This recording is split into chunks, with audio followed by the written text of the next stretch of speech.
지난 추석 연휴 광주에서 아파트 화재로 50대 부부가 숨진 일이 있었습니다. 당시 불에 놀란 아파트 주민들의 상당수가 옥상으로 대피를 했는데요. 이 옥상 문이 잠겨 있어서 더 큰 피해로 이어질 뻔했습니다. 이럴 때 보면 비상시를 대비해서 항상 열어둬야 할 것 같지만 이 옥상 문을 개방하는 것을 불편해하는 주민들도 있습니다. 아파트 옥상 개방 논란, 우종훈 기자가 현장 취재했습니다. 추석 연휴 첫날 화재로 50대 부부가 숨지고 주민 19명이 다치는 사고가 일어난 광주 광산구의 한 아파트입니다. 이 아파트 주민 김 씨는 그때만 생각하면 지금도 아찔합니다. 불이 났다는 소리에 잠을 깨 아파트 옥상으로 대피했는데 문이 잠겨 있었기 때문입니다. 다리가 후두둑 떠지고 입이 하나 돋고 입은 바짝바짝 타고 아주 간이 벌벌 떨리고 말도 못했어. 아주 무서워서. 김 씨처럼 대피를 위해 아파트 옥상으로 올라간 주민은 20여 명. 시시각각 올라오던 화재 연기에 공포에 떨었던 시간은 10여 분.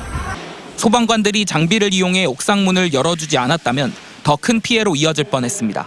제119 구조대 특수구조단 서부, 남부 구조도 지원에 의해서 옥상층을 개방하는 구조 활동이 시작되게 됩니다.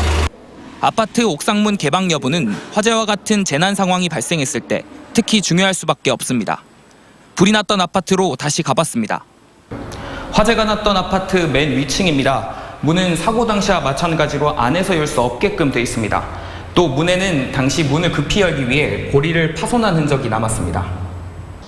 아파트를 비롯한 공동주택의 옥상은 건축법상 피난층이 아니기 때문에 잠궈두는 것이 불법이 아닙니다. 대부분의 아파트들이 옥상문을 잠궈두는 것은 그만한 이유가 있습니다. 추락 사고 등 안전사고와 청소년들의 탈성 공간으로 악용되는 것을 주민들이 우려하기 때문입니다. 위험성 있잖아요. 담배도 필 수도 있고, 자살도 할 수도 있고, 또 모르는 사람들이 들어가서 자기도 하고. 항상 열어둘 수도 잠궈놓기만 하는 것도 어려운 아파트 옥상문. 국회는 대안으로 선택적으로 문이 열리는 장치를 설치하도록 하는 법을 제정했습니다.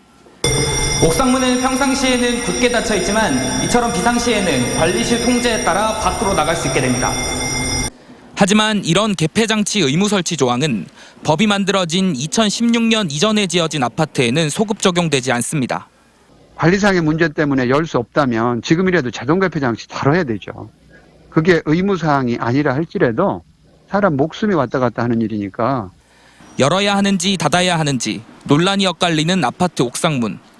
이번 사고에서도 다시금 확인된 것처럼 자동 개폐 장치 의무 설치를 확대하는 등의 대책 마련이 필요합니다. MBC 뉴스 우종훈입니다.